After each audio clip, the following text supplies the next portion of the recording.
A nation torn by strife, a warlord determined to unify it. On a misty morning in October 1600, the fate of Japan hung in the balance. The Battle of Sekigahara would not only decide the victor on the field, but shape the course of Japanese history for centuries. In the mist-shrouded valleys of Sekigahara, on a crisp October morning in 1600, the fate of Japan hung in the balance.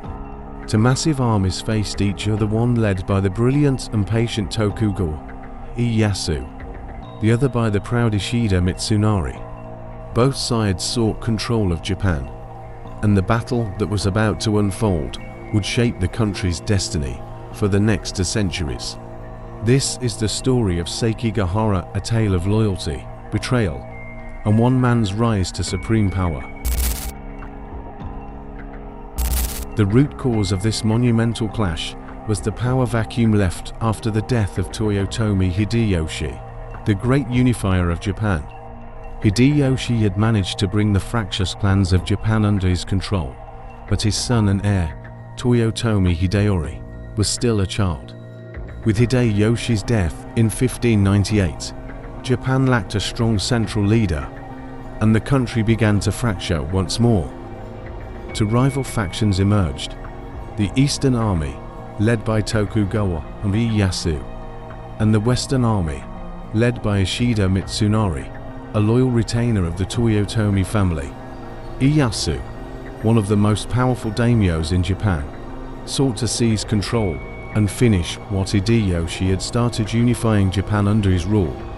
On the other side, Ishida Mitsunari, while not a military genius, was a cunning strategist and sought to protect the Toyotomi legacy. The tension between these two factions came to a head when Ieyasu made bold moves to solidify his power. Mitsunari saw Ieyasu's ambition as a threat to the Toyotomi clan and rallied support from other lords who resented Tokugawa's rising influence. In a matter of months, war was inevitable, and both sides began mustering their forces. On one side was Tokugawa Ieyasu, a seasoned strategist and the most powerful daimyo in Japan, a cunning politician and an even more astute military leader.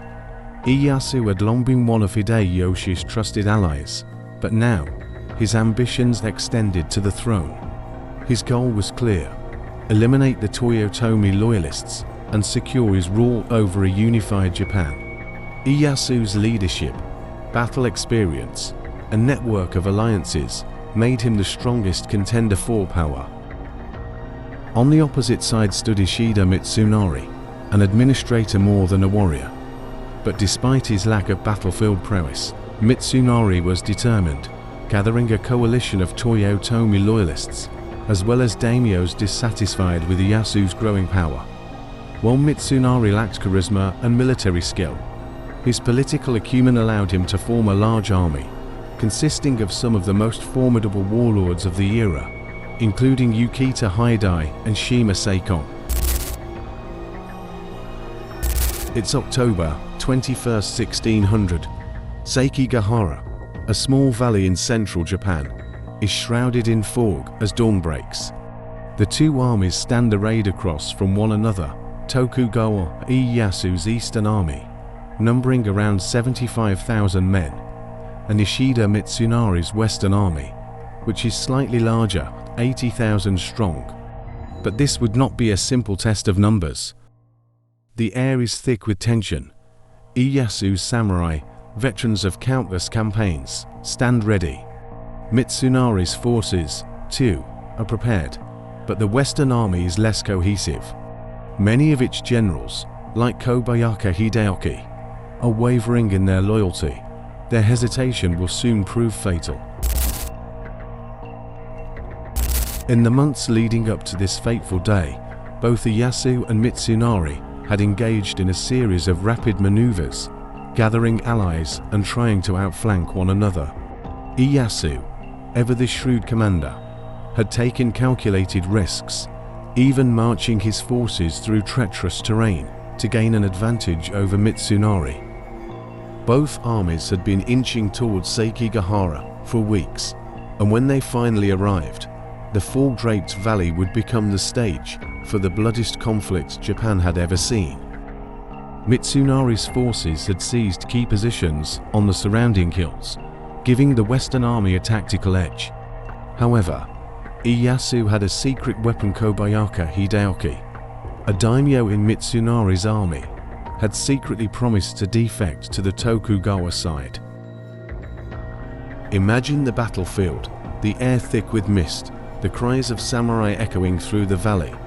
Ieyasu, calm and deliberate, surveys the terrain, while Mitsunari, uncertain of his allies, nervously commands his troops. The fog obscures everything, but the moment the sun breaks through, all hell will break loose. At 8 a.m., the fog lifted, and the two armies began to clash. The Western army struck first, launching a fierce assault on Ieyasu's forces. The sound of steel clashing echoed through the valley as samurai met in brutal combat, cutting down their enemies with katanas and spears. But Ieyasu was patient. He waited for the perfect moment to strike back. The turning point came when Ieyasu signaled to Tokugawa Hideyoshi, who commanded 15,000 troops stationed on the hillside, to attack the Western forces. 4 hours, Hideyoshi had done nothing, wavering between loyalty to Mitsunari and his secret pact with Ieyasu. When the time came, Ieyasu ordered his troops to fire upon Hideyoshi's position, forcing his hand. In a stunning move, Hideyoshi's forces charged down the hill.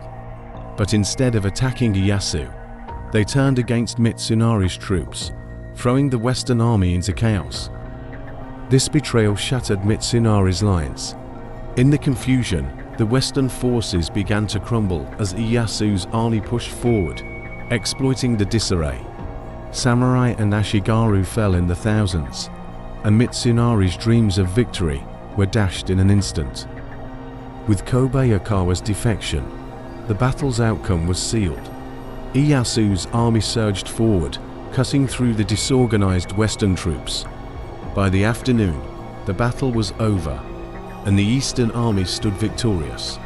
Mitsunari, defeated and disgraced, fled the battlefield, but he would be captured and executed shortly afterward. The Battle of Sekigahara marked the end of the Sengoku Jidai and the beginning of the Tokugawa shogunate, which would rule Japan for over 250 years. Tokugawa Ieyasu emerged as the undisputed ruler of Japan, consolidating his power and establishing a dynasty that would bring an era of peace and stability. Sekigahara wasn't just a battle of swords and tactics, it was a battle for the soul of Japan, a battle that ended centuries of conflict and set the stage for one of the most peaceful periods in Japanese history.